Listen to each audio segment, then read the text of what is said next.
Most people over 60 have already had the coffee lecture. Too much sugar, too much creamer, too many refills. Maybe cut back after noon, watch your blood pressure, watch your sleep. Fair enough. Some of that is true. What almost nobody explains is that coffee is also one of the easiest delivery systems in your kitchen for a compound that actually does something useful in the aging body. And the internet, being the internet, has taken that small, real, useful effect and inflated it into a carnival. Reactivates stem cells, starves cancer, burns fat off your waist while you read the paper. Let me be careful and precise with you because there is a lot of garbage online about this. No powder in your cupboard is a cancer treatment.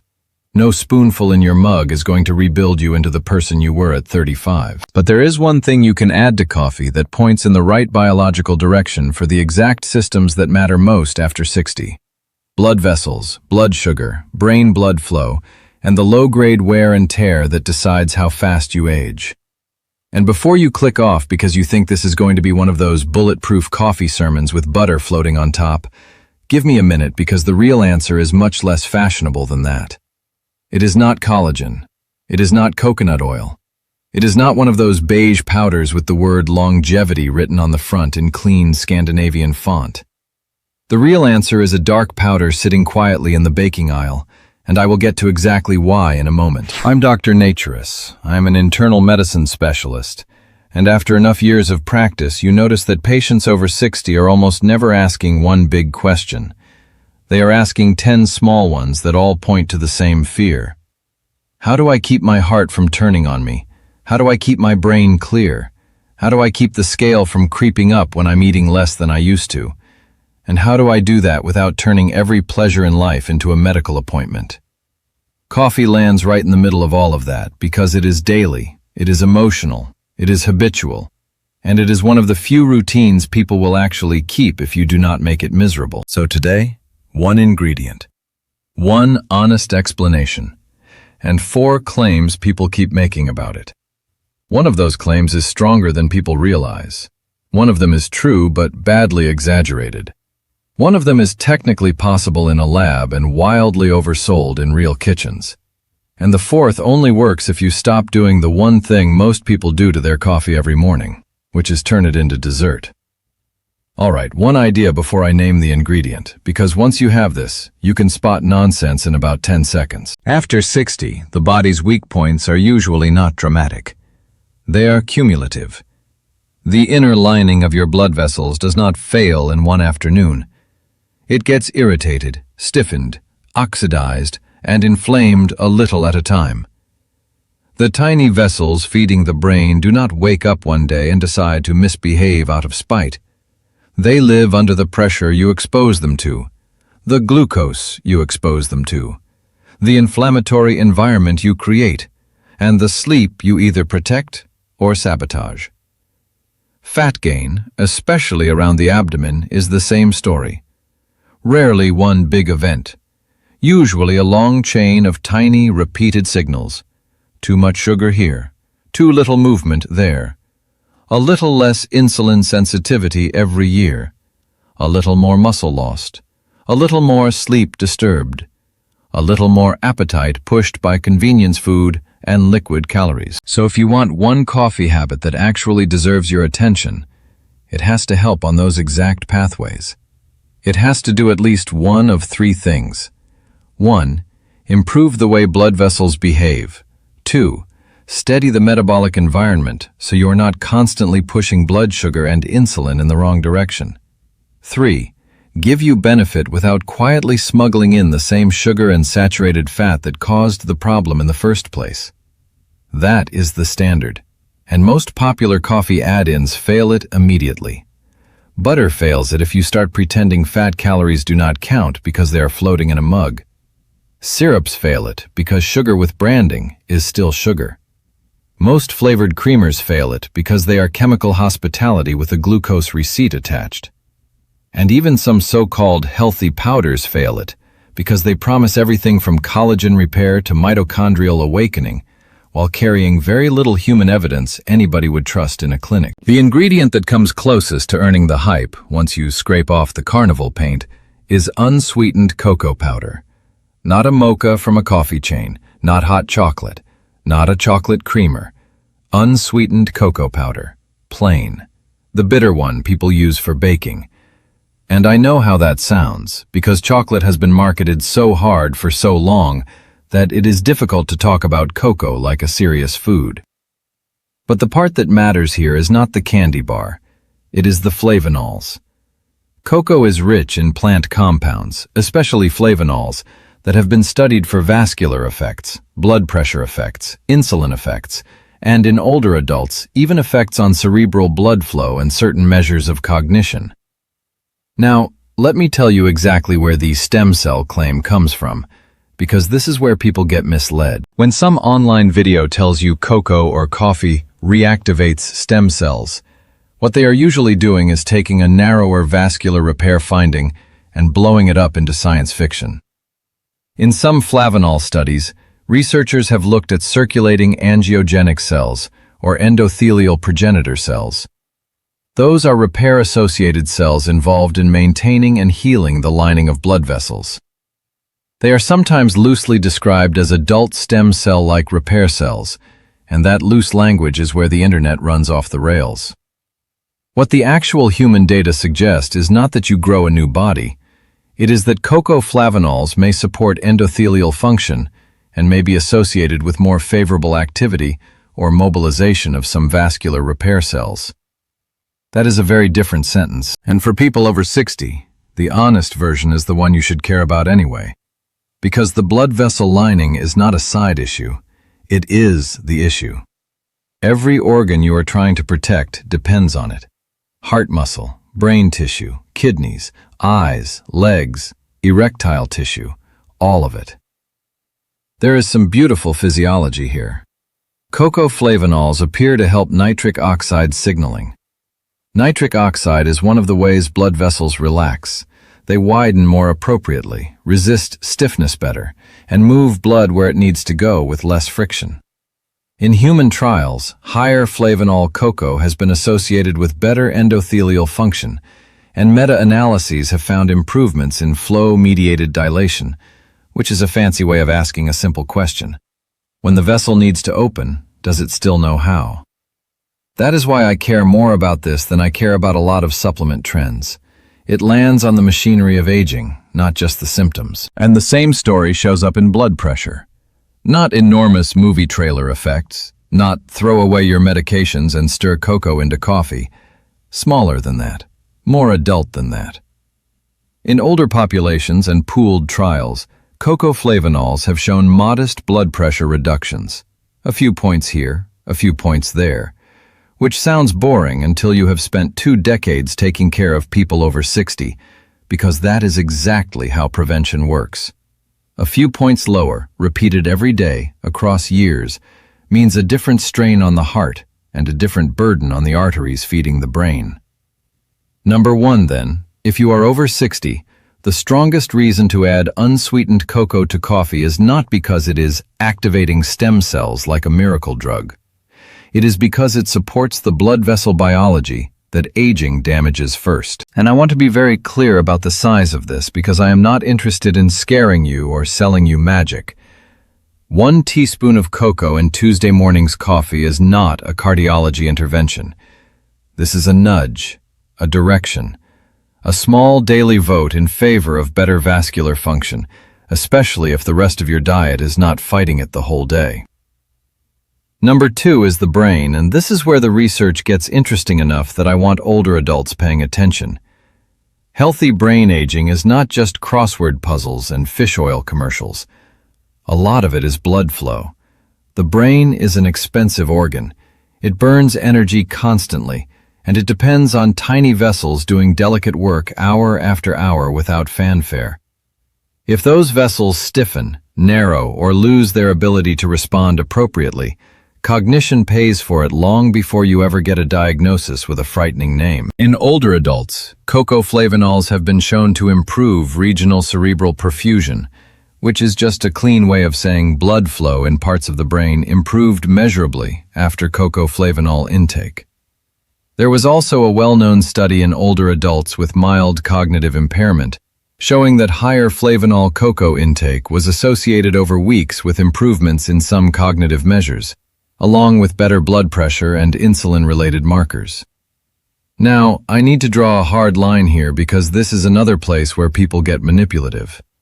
Improved cerebral blood flow is not the same thing as preventing dementia. Better performance on certain cognitive tests in a study does not mean a grocery store ingredient cures memory loss. And if anybody tells you one mug of cocoa coffee reverses Alzheimer's, you should keep one hand on your wallet and the other on the unsubscribe button. But does it make sense that an ingredient helping vessel function, blood pressure, and insulin handling could support the aging brain? Yes, very much so. In fact, that is the whole logic of good geriatric medicine. Protect the plumbing, protect the brain. The American Heart Association has spent years emphasizing that what protects the heart also protects the brain. High blood pressure is not just a heart story, it is a cognition story. Poor metabolic control is not just a diabetes story, it is a brain story. The organs are less separate than people think, so when you hear brain benefits, do not picture a nootropic advertisement with neon synapses lighting up. Picture something quieter and more important. Better endothelial function, better perfusion, slightly better blood pressure, slightly less metabolic chaos. That is the terrain where older brains do better. Quick pause because we are about halfway, and this is the only favor I'll ask you. If you would rather have the mechanism than another list of 10 miracle supplements, subscribe. And do me one better than that. Send this to the person in your family who keeps forwarding you those one spoon cures everything videos, because that is the person who most needs the honest version. Now, number 3 is the fat-burning claim, and this is the one I want to clean up properly because half of it is real and half of it is marketing theater. Coffee itself has a modest, real effect on energy expenditure and fat oxidation. Caffeine is a stimulant. It can increase alertness, reduce perceived effort, and in some settings increase the rate at which the body uses fat, especially around exercise. That part is not fantasy. There are meta-analyses on caffeine and fat oxidation showing measurable effects. But measurable and melts fat are not the same word. A morning coffee is not liposuction in a mug, and cocoa powder is not a furnace switch for belly fat. So why does cocoa in coffee still belong in this conversation? Because in real life, fat gain after 60 is less often about one missing magic bullet and more often about the structure of habits. If you add unsweetened cocoa to coffee and keep the drink basically honest, 3 things happen. First, you keep the drink satisfying without adding syrup, sugar, whipped nonsense, or a creamer that behaves like melted ice cream. That matters more than people realize. The difference between plain coffee with cocoa and a coffeehouse dessert at 9:30 in the morning is not cosmetic. It is a very different blood sugar event. Second, cocoa has some evidence for helping insulin sensitivity and vascular function, which matters because abdominal fat and insulin resistance are close relatives. Older adults do not just gain fat because they suddenly forgot discipline. They gain it because muscle mass falls, sleep changes, appetite signaling gets messier, physical activity often drops, and insulin does its work less cleanly than it used to. Anything that supports a steadier metabolic environment has more value than a fat burn label suggests. Third, cocoa gives bitterness back to the drink, and bitterness is useful. One of the reasons people keep escalating the sweetness of coffee is because the coffee routine has become a candy routine with caffeine attached. Unsweetened cocoa lets you build a richer drink without walking straight into that trap. That is not flashy. It is how adults actually lose weight and keep it off. So score the fat claim this way. If someone tells you cocoa coffee burns fat, the truthful version is smaller. Coffee may modestly increase fat oxidation. Unsweetened cocoa may help you preserve the metabolic advantages of coffee instead of canceling them with sugar, and it may support insulin and vascular function in ways that matter to body composition over time. That is useful. It is not magic. Now number 4, the cancer claim. And this is the one where I need to slow all the way down. No food you add to coffee starves cancer in the sense ordinary people hearing that phrase imagine. Not in the clinic. Not in a living human being with a diagnosed tumor. Not in a way anybody should confuse with treatment. If you have cancer, your oncologist is not going to say, "Forget the infusion, we've got cocoa." So why does this claim exist at all? Because both coffee and cocoa are full of biologically active compounds. And in cell studies, animal studies, and observational human research, those compounds often do interesting things. Polyphenols can influence oxidative stress, inflammation, cell signaling, and pathways cancer biologists care about. Coffee consumption in human populations has been linked with lower risk of some cancers, especially liver and endometrial cancer. Major cancer research groups now say the evidence suggests coffee likely reduces the risk of those cancers. That is important. It is also not the same thing as starving an existing cancer. Cocoa is similar in the sense that the chemistry is promising, the mechanisms are interesting, and there is a lot of laboratory enthusiasm. But the human evidence is not anywhere near strong enough to justify the language people use online. In one large trial of cocoa flavanol supplementation in older adults, cancer was not dramatically reduced across the board. Cardiovascular outcomes were more interesting than cancer outcomes. So when somebody takes petri dish language and turns it into, "Add this to your coffee and tumors wither," that is not science, that is theater. The useful version, again, is smaller and better. If your daily coffee habit becomes a way of getting more beneficial polyphenols without sugar overload, if it supports vascular health, if it helps keep weight and blood pressure from drifting the wrong way, if it nudges your diet toward a less inflammatory pattern, then yes, you are changing the terrain in which disease develops. And cancer risk, like heart disease risk, often lives in that terrain. But that is a long-range prevention story, not a cure story. And I want you to hear that distinction, because I think a lot of older adults are vulnerable to this exact kind of manipulation. Once you pass 60, every headline starts sounding like a last chance to seize control. This food fights cancer. This powder repairs the brain. This berry resets the pancreas. That is not how the body works. The body is usually asking for less drama and more consistency. Let me tell you about a conversation, because this stops being chemistry the moment somebody is genuinely frightened. A patient I'll call Leonard, 71, retired, smart, skeptical, and exactly the sort of man who thinks he is impossible to market to, came in after his brother had been diagnosed with pancreatic cancer. Leonard had gone deep down the internet rabbit hole. He had bought mushroom powders, a green drink, something with resveratrol in it, and a coffee additive that promised stem cell activation in large gold letters. He brought all of it in a shopping bag and asked me, "Doctor, am I missing the thing that actually works?" That is the wrong question, because the real question was not, which powder beats aging? It was, what daily habit can I keep that points in the right direction without fooling me? Leonard drank coffee every single morning. What he was already doing reliably mattered more than the 12 exotic things he was thinking about starting. So what we changed was not his entire life. We changed the cup. We took out the sugary creamer. We kept the coffee moderate. We added unsweetened cocoa, not because I thought it was a miracle, but because it was an honest way to stack a little vascular support, a little extra satisfaction, and a little less sugar into a habit he would keep anyway. We also worked on sleep, walking, protein, blood pressure, and muscle mass, because unlike the internet, I do not get to pretend the rest of the body is decorative. He did not become a new man in 10 days. That is not medicine. But his weight stopped drifting upward. His morning coffee stopped being a liquid dessert. His afternoon cravings settled down. His blood pressure got a little easier to manage. And most important, he stopped wasting emotional energy on miracle language and started respecting compound interest in the body. Which brings me to the thing I promised you at the top. The best thing to add to coffee, if you want something that actually earns part of the hype after 60, is unsweetened cocoa powder. I know how unglamorous that sounds. It is not sold in a metallic pouch with a podcast behind it. It is not branded as a protocol. It is just cocoa. But the form matters, unsweetened, not a sugary cocoa mix, not a mocha syrup. And the context matters even more.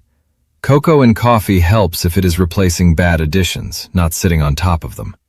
If you stir cocoa into a drink that already contains flavored creamer, sugar, whipped topping, and some caramel architecture on the lid, you have built a dessert and asked it to behave like medicine. There are also 3 cautions, and they matter. First, caffeine is still caffeine. Even if coffee has broad health associations, some people get palpitations, tremor, anxiety, reflux, blood pressure spikes, or sleep problems from it. After 60, sleep disruption from late caffeine is not trivial. A better cup at 7 a.m. is helpful. A 4th cup at 4:30 p.m. that wrecks your sleep is not. Second, cocoa is not interchangeable with chocolate candy. Most of the studies people get excited about are not on milk chocolate bars eaten after dinner. They are on flavanol-rich cocoa interventions or cocoa products built to deliver those compounds without a lot of sugar attached. That difference matters enormously. Third, this is a support habit, not a rescue habit. If your blood pressure is uncontrolled, your waistline is expanding, your fasting glucose is climbing, your memory is slipping, and your sleep is broken, cocoa coffee is not going to carry that by itself. It belongs in a system. Better meals, more walking, more muscle work, better sleep, less liquid sugar. That is the whole machine. Before the recap, one hard line I need to draw because everything I've described is the slow version of this, and there is a fast version that is a genuine medical problem. If you are having chest pressure, new shortness of breath, a racing or irregular heartbeat you cannot explain, fainting, one-sided weakness, trouble speaking, new confusion, black stools, unexplained weight loss, or any symptoms that make you think cancer right now, do not sit at the kitchen table trying to nutritionally outsmart a medical emergency. Call your doctor. Go in. Get evaluated. Prevention is powerful. It is not a substitute for diagnosis. All right, what to do tomorrow morning? 6 things, and every one of them is practical. 1. If you want the most evidence-based coffee add-in for people over 60, use plain unsweetened cocoa powder. Not hot chocolate mix. Not a syrup. Not candy disguised as wellness. 2. Understand the stem cells claim correctly. The human evidence is about vascular repair biology and endothelial function, not your body magically regenerating itself overnight. 3. The strongest reasons to use cocoa are the boring reasons, which are the reasons that matter. Support for blood vessel function, modest blood pressure benefits, and possible support for brain blood flow and some cognitive measures in older adults. 4. The fat-burning part only makes sense if the rest of the cup stays honest. Coffee can modestly support fat oxidation. Cocoa can help make the drink satisfying without sugar. But if the mug is a melted milkshake, you have canceled the whole point. 5. No coffee additive starves cancer in the way online videos suggest. What you can do is build a daily pattern that lowers risk factors and improves the metabolic terrain your cells live in. 6. Keep the scale of this sane. 1 or 2 sensible cups earlier in the day. Watch your own blood pressure, sleep, reflux, and rhythm symptoms. Your body gets a vote. None of that costs much. None of it requires a subscription box. And none of it asks you to believe in miracles. It asks you to do something far more effective than that. It asks you to stop looking for fireworks and start respecting leverage. Because after 60, the things that preserve the heart and the brain are usually not dramatic. They are repeated. A better walk, a better meal, a better night of sleep, and yes, sometimes, a better cup of coffee. If this is the kind of thing you want more of, honest explanations of what is really happening in the free version of the fix, hit subscribe, give this one a like, and tell me in the comments what you put in your coffee now, and whether you'd actually try this. I read them. I'm Dr. Naturis. Look after yourself, and I'll see you soon.